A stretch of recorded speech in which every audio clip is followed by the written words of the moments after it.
नमस्कार दोस्तों, एक बार फिर स्वागत है आपका मोहित रीड्स पर। आज मैं आपके लिए लाया हूँ दुनिया की सबसे चर्चित किताबों में से एक, rich dad poor dad by Robert Kiyosaki. ये किताब आपको सिर्फ पैसे कमाने के बारे में नहीं बताती, बल्कि सिखाती है पैसे को समझना, पैसे को अपने लिए काम पर लगाना और फाइनेंशियल फ्रीडम हासिल करना। रॉबर्ट की जिंदगी में दो पिता जैसे व्यक्तित्व थे। एक उनके असली पिता, हाईली एजुकेटेड, रिस्पेक्टेड, लेकिन पैसों से हमेशा जूझते हुए। इन्हें उन्होंने कहा है पुअर डैड। और दूसरे उनके दोस्त माइक के पिता, जिनकी पढ़ाई ज्यादा नहीं थी लेकिन पैसों की गहरी समझ थी। इन्हें उन्होंने कहा है रिच डैड। तो ये किताब है दो सोचों की कहानी, गरीब पिता की सोच और अमीर पिता की सोच। और रॉबर्ट ने दोनों से जो सीखा वही लेसन्स हम तक पहुंचाए। तो चलिए स्टेप बाय स्टेप इस किताब की सीख को समझते हैं। लेसन 1, अमीर लोग पैसे के लिए काम नहीं करते। रॉबर्ट जब छोटे थे उन्होंने रिच डैड से पूछा, अंकल मुझे सिखाइए अमीर कैसे बनते हैं। रिच डैड ने उन्हें अपनी दुकान पर काम पर रखा, लेकिन बहुत कम पैसे दिए। कुछ हफ्तों बाद रॉबर्ट गुस्से में बोले, ये गलत है, आप मुझे कम पैसे दे रहे हैं। तब रिच डैड मुस्कुराए और बोले, यही तो असली सबक है। दुनिया के ज्यादातर लोग पैसे के डर और लालच में फंस जाते हैं। डर कि नौकरी छोड़ दी तो क्या होगा, और लालच कि और मेहनत की तो सैलरी बढ़ जाएगी। इसी ट्रैप में वो सारी जिंदगी पैसे के लिए काम करते रहते हैं। लेकिन अमीर लोग अलग सोचते हैं। अमीर पैसे के लिए काम नहीं करते, वो पैसे को अपने लिए काम करवाना सीखते हैं। यहीं से रॉबर्ट को पहला लेसन मिला, सैलरी से ज्यादा इंपॉर्टेंट है फाइनेंशियल इंटेलिजेंस। लेसन 2, एसेट्स और लाइबिलिटीज का फर्क। पुअर डैड हमेशा कहते, घर खरीदो, गाड़ी लो, यही सक्सेस है। लेकिन रिच डैड कहते, पहले एसेट्स बनाओ, फिर लग्जरीज खुद आ जाएंगी। एसेट वो है जो आपकी जेब में पैसा डाले, लेकिन लाइबिलिटी वो है जो आपकी जेब से पैसा निकाले। फॉर एग्जाम्पल, अगर आपने घर लिया और EMI भर रहे हैं, मेंटेनेंस दे रहे हैं, तो वो एक लाइबिलिटी है। लेकिन अगर वही घर रेंट पर देकर इनकम जनरेट कर रहे हो तो अब वो एक एसेट है। मिडिल क्लास की गलती यही होती है कि वो लाइबिलिटीज को एसेट समझ लेते हैं और कर्ज में फंस जाते हैं, जबकि अमीर लोग पहले एसेट्स एक्यूमुलेट करते हैं और वही उनके लिए इनकम जनरेट करके देते हैं। Lesson 3, mind your own business. Robert बताते हैं कि पुअर डैड हमेशा कहते, कंपनी के लिए मेहनत करो, प्रमोशन पाओ, लेकिन रिच डैड कहते हैं जॉब करो लेकिन अपना बिजनेस भी बिल्ड करो।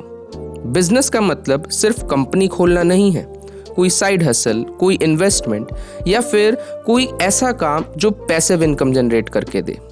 मिडिल क्लास लोग पूरी जिंदगी दूसरों के बिजनेस को मजबूत करने में लगा देते हैं, लेकिन अमीर लोग अपने बिजनेस और एसेट्स पर फोकस करते हैं। तो सबक ये है कि नौकरी करो, लेकिन साथ ही अपनी खुद की फाइनेंशियल फाउंडेशन भी बिल्ड करो। लेसन 4, टैक्स और कॉरपोरेशंस की ताकत। पुअर डैड सैलरी से कमाते और सबसे ज्यादा टैक्स भरते। रिच डैड कॉरपोरेशंस का इस्तेमाल करते। अमीर पहले इनकम से अपने खर्च निकालते हैं, फिर टैक्स भरते हैं। गरीब और मिडिल क्लास पहले टैक्स भरते हैं और फिर जो बचता है उसी से खर्च करते हैं। ये फर्क नॉलेज का है। फाइनेंशियल लिटरेसी का मतलब सिर्फ पैसे गिनना नहीं, बल्कि टैक्स, लॉज और कॉरपोरेशंस को समझना भी है। लेसन 5, अमीर पैसा बनाते हैं। रॉबर्ट कहते हैं अपॉर्चुनिटीज सबके पास आती हैं, फर्क बस इतना है कि अमीर उन्हें पहचान लेते हैं और गरीब डर कर अवॉइड कर देते हैं।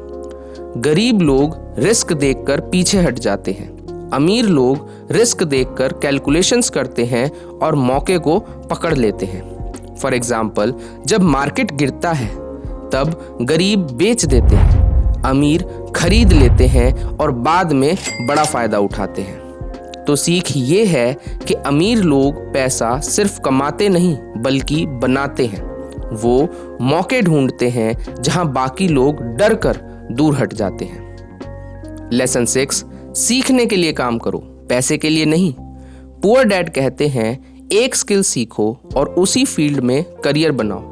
रिच डैड कहते हैं कई स्किल्स सीखो, जितना ज्यादा सीखोगे उतनी ज्यादा अपॉर्चुनिटीज बनेंगी। रॉबर्ट ने सेल्स सीखी, अकाउंटिंग सीखी, कम्युनिकेशन सीखा ताकि बिजनेस हर एंगल से समझ सकें।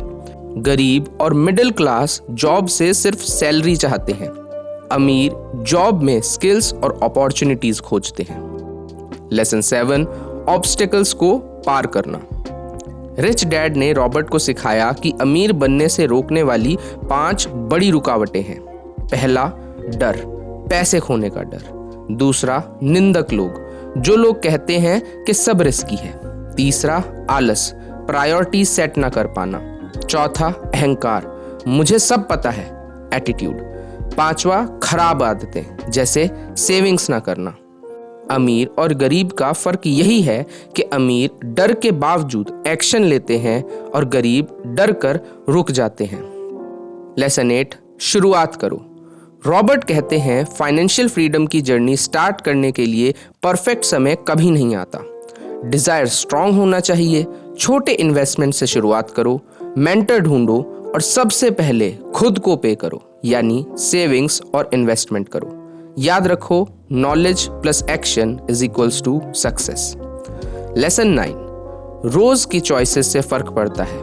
हर दिन हमारी चॉइसेस हमें अमीर या गरीबी की तरफ ले जाती हैं। लग्जरीज पहले खरीदना लायबिलिटी है, एसेट्स में इन्वेस्ट करना फाइनेंशियल फ्रीडम का रास्ता है। रॉबर्ट कहते हैं नॉलेज रखना इजी है, लेकिन उसे रोज के डिसीजंस में अप्लाई करना ही असली चैलेंज है। लेसन 10, फाइनेंशियल जीनियस को जगाओ। रॉबर्ट आखिर में कहते हैं हर इंसान में फाइनेंशियल जीनियस छुपा है, उसे जगाने के लिए चाहिए एक स्ट्रॉन्ग रीजन, रोज एसेट चुनना, स्किल सीखना, अपॉर्चुनिटीज देखना, एक्शन लेना और कभी हार न मानना। तो दोस्तों, रिच डैड पुअर डैड हमें सिखाती है कि गरीबी या अमीरी पैसों से नहीं बल्कि सोच से तय होती है। पुअर डैड की सोच थी एजुकेशन लो, नौकरी करो और सुरक्षित रहो, लेकिन रिच डैड की सोच थी फाइनेंशियल लिटरेसी सीखो, एसेट्स बनाओ और पैसों को अपने लिए काम पर लगाओ। अब ये आपके ऊपर है, क्या आप सिर्फ सैलरी पर डिपेंड रहना चाहते हो या एसेट्स बिल्ड करके फाइनेंशियल फ्रीडम की तरफ बढ़ना चाहते हो। याद रखो, अमीर पैसे के लिए काम नहीं करते, वो पैसे को अपने लिए काम कराते हैं। अगर आपको ये कंसाइज समरी पसंद आई हो और आप रिच डैड पुअर डैड की detailed chapter wise Hindi summary सुनना चाहते हैं तो चैनल को सब्सक्राइब करें और कमेंट में लिखें डिटेल्ड समरी। धन्यवाद।